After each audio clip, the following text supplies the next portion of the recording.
Bonjour, c'est Jules Lavie pour Code Source, le podcast d'actualité du Parisien.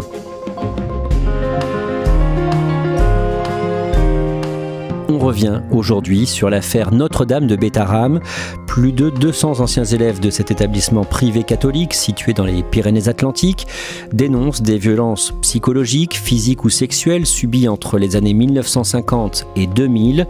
Le Premier ministre François Bayrou est accusé par une partie des oppositions de ne pas avoir suffisamment réagi quand il était ministre de l'Éducation au moment du premier dépôt de plainte dans les années 1990. Sa fille a récemment révélé avoir elle aussi subi des violences à Bétharram.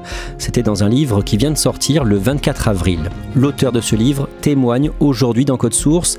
Alain Esquer, 53 ans, un ancien élève de Bétharram. Il est au micro de Barbara Gouy.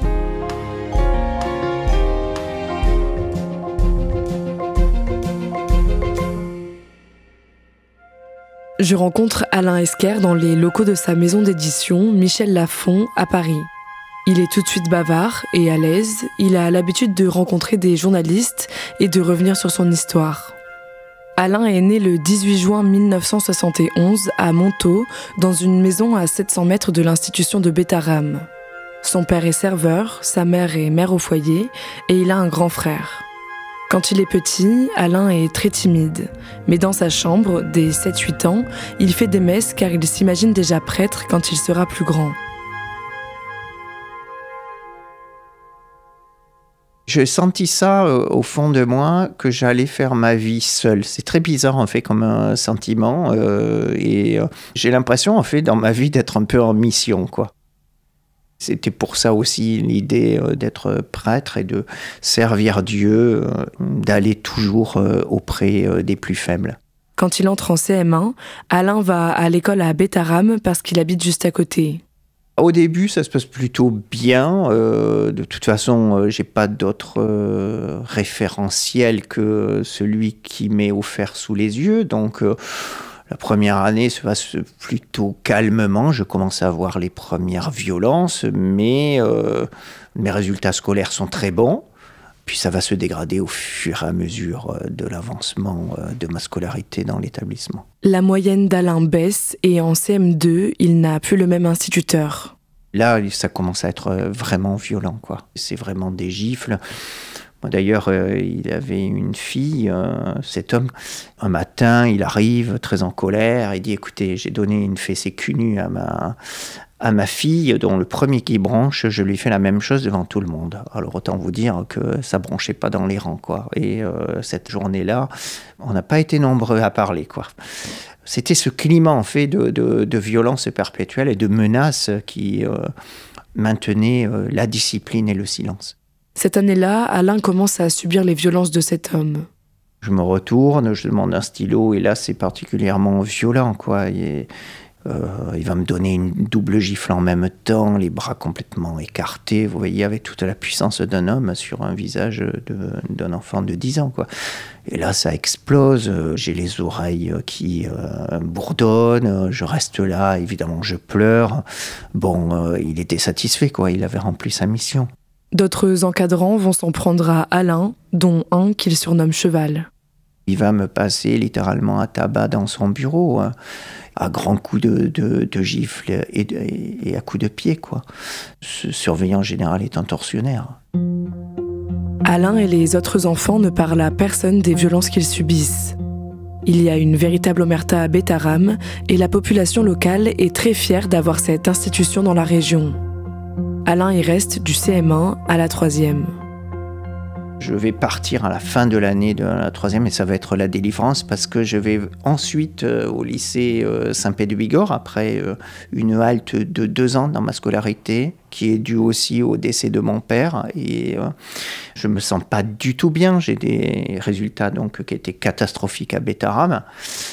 Et donc, je vais mettre 2 ans pour réintégrer le système scolaire conventionnel. Je vais passer mon baccalauréat, que j'aurai donc à l'âge de 20 ans au lycée Saint-Pierre. Et ensuite, je vais faire des études universitaires plutôt brillantes, avec des mentions, et décrocher un DEA de droit public. Alain a donc abandonné son projet de devenir prêtre. Il a préféré se diriger vers des études de droit. Le droit, c'est le sens de la justice aussi, donc c'est important pour moi. Et je prends la conscience complètement que ce que j'ai subi à Betaram n'est pas acceptable, que ces violences qui ont été générées par ces éducateurs, ces pseudo-éducateurs, n'étaient pas du tout justifiées.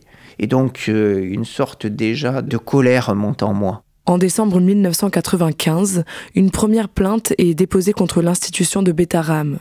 Un jeune garçon, Marc, perd 40% de son audition après avoir reçu de violentes claques par un surveillant. Le père décide de porter plainte. Il est vice-président de l'APEL, l'association des parents d'élèves. Il va être renvoyé de l'APEL, vous vous rendez compte? Parce que tout simplement, il dénonce quelque chose qui est quand même tout à fait scandaleux, c'est la perte auditive de son enfant. Et donc ça équivaudra d'ailleurs à une condamnation du surveillant, qui ne sera suivie d'aucune sanction par l'établissement de Betaram. Cette condamnation pénale à 5 000 francs d'amende est avec sursis. Donc le surveillant s'en tire bien et il n'y a pas de sanction le concernant.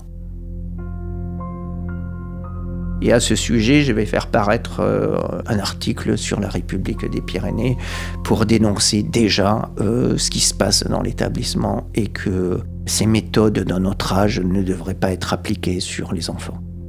À la suite de cet épisode, il n'y a pas de réaction. Personne ne se soucie du sort des enfants dans cette école et pendant des années, Alain n'entend plus parler de Betaram. Il habite pourtant juste à côté, chez sa mère, dans la maison familiale. Il passe d'ailleurs à côté de l'école tous les soirs, lors d'une balade quotidienne après manger. Il garde toujours en tête ce qu'il a subi entre ses murs. Je scrute la presse et en 1998 sort l'affaire Caricart. La grande affaire qui va mettre le feu aux poudres à Betaram. Caricart, c'est un directeur qui a fait plusieurs mandats de direction dans l'établissement de Betaram. Dans ces années-là, il va se livrer sur les corps d'enfants, effectivement, un certain nombre de viols. Ce premier homme qui ose déposer plainte se prénomme Franck. Caricart va dénoncer ça. Il va y avoir même des comités de soutien évidemment, qui vont se mettre en place, menés par l'avocat Serge Legrand, ancien de Betaram, et puis toute une cohorte de notables. Il se trouve que quelques mois après, le père Caricart va se suicider en se jetant dans le Tibre à Rome. Alain n'avait jamais entendu parler de violences sexuelles à Betaram auparavant. Et sa première réaction est de douter de ce témoignage, ou en tout cas du caractère systémique des violences sexuelles dans l'école. Après le suicide du père Caricart, Alain n'en entend encore une fois plus du tout parler pendant des années. Alain continue de vivre sa vie, il travaille dans une maison de retraite, puis il devient, en 2023, directeur du centre d'activité de l'Union nationale des aveugles et déficients visuels de Pau. En octobre 2023, lors de sa balade quotidienne près de Betaram, Alain croise un de ses bourreaux, un certain Patrick Martin. J'avais déjà croisé ce surveillant, mais pas en compagnie d'enfants. Et quand je le vois avec des enfants de 10-12 ans qui sont tous adorables, qui me disent « bonjour monsieur », etc. Et je me dis, c'est pas possible que cet individu soit encore là. Il m'avait déjà rossé en 1983. Là, on est en 2023. Il est toujours là. Et je me fais confirmer sa présence à l'internat par un élève en le croisant, en lui disant, mais Patrick Martin, il est toujours à l'internat? Oui, oui, il me dit, il est là depuis toujours. Bah, effectivement, il fait partie des meubles. Hein. Voilà. Il anime aussi des camps scouts l'été. Et le week-end, mais il y a des enfants aussi qui vont avec lui. Ah d'accord, très bien. Donc en fait, il est tout le temps avec des enfants. C'est un déclic pour Alain. Il décide le 10 octobre 2023 de créer un groupe Facebook qu'il nomme « Les anciens du collège et du lycée de Betaram, victimes de l'institution ». Le but du groupe, c'est de collecter les témoignages des anciens élèves victimes de violences physiques et de laisser à la postérité un recueil de ces témoignages. Ça, c'est très important pour comprendre le dossier Betaram. Alain reçoit plusieurs témoignages. Peu de temps après le lancement de son groupe sur Facebook, il rencontre Alexandre. Alexandre, il m'appelle, je vais le recevoir dans mon bureau après mon travail et il commence à me livrer ce qu'il a subi de Patrick Martin lors d'un camp scout organisé en Bretagne.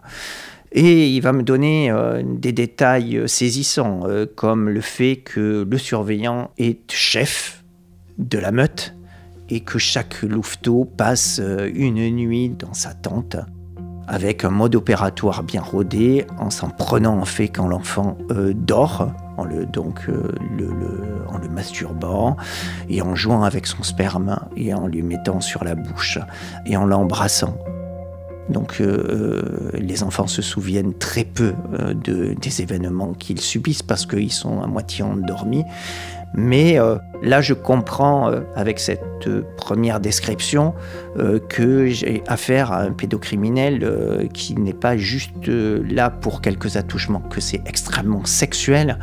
Et donc, pour avoir fait moi-même un petit peu de criminologie, que je suis sur un serial pédocriminel. L'affaire Betaram prend un autre tournant. Les enfants ne subissent pas seulement des violences physiques, mais également des violences sexuelles. Alain n'en a jamais subi, sûrement grâce à son statut d'externe. La plupart des hommes ayant vécu des violences sexuelles à Betaram étaient à l'internat. Alain doit s'organiser car il reçoit de plus en plus de témoignages.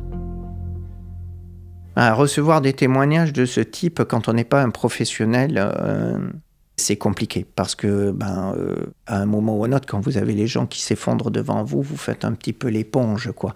C'est-à-dire, vous ressentez aussi dans votre chair ce que ces anciens élèves ont subi. Ils auront parfois même le même âge que vous. Vous dites, vous pourriez être tout à fait à leur place, hein, notamment si j'avais été interne. Donc, on ne peut être que saisi par l'émotion. Et c'est pour ça que j'ai la faiblesse de dire que je pleure souvent. Et je pleure parfois avec les victimes, parce que c'est dur de prendre comme ça des témoignages dans la figure. Et surtout la confiance, la dignité qu'on vous accorde, parce que souvent ils n'en ont parlé à personne. Et donc c'est comme une révélation en fait qu'ils me font dans le secret d'une confession intime. Et je suis dépositaire de ça et j'ai une exigence, celle de ne pas les décevoir et de les servir au mieux pour porter leur douleur et surtout faire émerger la vérité. Le 30 janvier 2024, Alain adresse un premier dossier au tribunal judiciaire de Pau contenant 20 plaintes. Une enquête préliminaire est ouverte. Ce jour-là, c'est extrêmement difficile pour moi parce que j'ai l'agence France Presse qui m'appelle en me disant « Monsieur Esquer, l'enquête est ouverte, vos plaintes sont donc retenues, il va y avoir donc les auditions des victimes ». Et quand j'apprends ça, c'est l'aboutissement de tant d'années de combat pour moi. Enfin, il y a quelqu'un qui reconnaît, et notamment le procureur de la République, que ce qui s'est passé à Betaram mérite d'être instruit. J'ai à la fois une immense fierté et beaucoup de tristesse. Donc je m'écroule littéralement. Je tombe à terre, je pleure parce que, enfin, il va y avoir un dossier Betaram au pénal.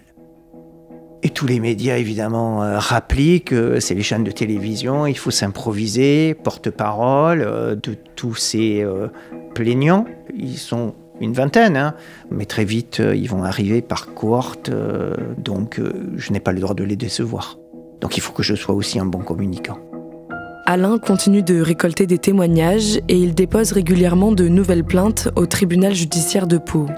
Le Premier ministre, François Bayrou, est mis en cause dans cette affaire. Lorsque la première plainte a été déposée contre cette école en 1995, il était ministre de l'Éducation. Il l'a été de 1993 à 1997 et il est accusé de ne pas avoir suffisamment réagi. François Bayrou est aussi proche de cette région, en tant que maire de Pau notamment, et parce que 3 de ses enfants y ont été scolarisés. Début 2025, il est plusieurs fois interpellé sur cette affaire lors des questions au gouvernement. Monsieur le Premier ministre, pourquoi n'avez-vous pas protégé les élèves de l'école Notre-Dame de Betaram, victimes de violences pédocriminelles ?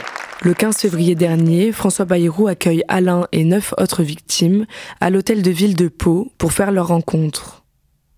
3h30 d'entretien à huis clos avec son directeur de cabinet, beaucoup d'écoute de sa part, de la sincérité, quelqu'un qui veut comprendre ce qui se passe. Moi, j'avais prévu d'ailleurs à cette occasion de lui lire un texte qui lui était extrêmement hostile, et je ne vais pas le faire parce qu'il est à l'écoute, parce que je le sens sincère. En tout cas, moi, c'est ce que je ressens, et tous mes camarades autour de la table ressentent la même chose. Donc je pense qu'on ne s'est pas trompé à ce moment-là. Et un jour, la fille de François Bayrou appelle Alain. Elle était au collège d'Igon, un collège de filles géré par l'institution de Bétarame. Hélène va m'appeler vers le mois de février pour me dire « Alain, je soutiens ton combat. Et je ne suis sûrement pas là pour défendre mon père, François Bayrou. » Ces paroles sont intéressantes parce qu'elles se positionnent tout de suite et surtout, elle me raconte son traumatisme. Hélène va subir une agression physique d'une particulière violence par l'abbé Lartiguet. On voit bien que sa position de notable ne l'aide pas. C'est une fille qui sourit, qui est déterminée. Et l'abbé, un abbé de 120 kilos, vous imaginez ce qu'il peut faire comme ravage sur une jeune fille de 14 ans. Donc elle va se faire traîner par les cheveux et extrêmement violentée. Et surtout, elle démontre que même s'il y a 30 témoins, il n'y en a pas un qui parle. La même chose qui va se vivre quand elle est dans l'étude de Bétarame. Elle est lycéenne, elle a 17 ans. Et elle va voir un élève prendre une gifle magistrale dans l'étude qui va la sidérer. Et comme tous ses camarades d'études, pas un ne va broncher. Pas un va dire « mais c'est pas possible, c'est pas admissible de se faire frapper de cette façon-là ». Le 24 avril, Alain sort un livre qui s'appelle « Le silence de Bétarame », dans lequel il revient sur son travail de recueil de témoignages, et c'est dans ce livre qu'Hélène raconte ce qu'elle a subi. Aujourd'hui, Alain croit toujours en Dieu, mais il n'a plus le même rapport à la religion que quand il était petit, avant d'être scolarisé à Bétarame. Ma foi était ébranlée, elle l'était déjà depuis longtemps, puisque à la sortie de mon adolescence, j'ai décidé de ne plus être prêtre, et de faire par contre œuvre de service aux autres par le truchement d'associations humanitaires ou par mon engagement dans le secteur médico-social. C'est quelque chose qui est ma lumière, mon phare. D'ailleurs, les bénéfices de ce livre iront à mon association humanitaire. Alain a accompagné 200 victimes environ pour qu'elles portent plainte, que les faits soient prescrits ou non. Il continue de recueillir les témoignages des victimes, tout en continuant de médiatiser l'affaire. C'est très dur émotionnellement de conduire cette campagne médiatique pour faire enfin éclore la vérité sur le dossier Bétarame, de le porter au niveau national et surtout aussi de faire éclore tous les autres dossiers des établissements catholiques qui ont dysfonctionné. Je pense à Notre-Dame de Garaison ou à Ustaritz, mais il y en a bien d'autres dans l'Union des collectifs que nous avons créés. Aujourd'hui, il y a 15 collectifs au niveau national déclarés. D'autres sont en train de se mettre en place parce que nous voulons que toute la vérité soit faite sur nos établissements que nous avons fréquentés quand nous étions enfants et qu'enfin le statut de victime soit reconnu pour que chacun se sente mieux. C'est un devoir moral que la nation doit à ses enfants abîmés.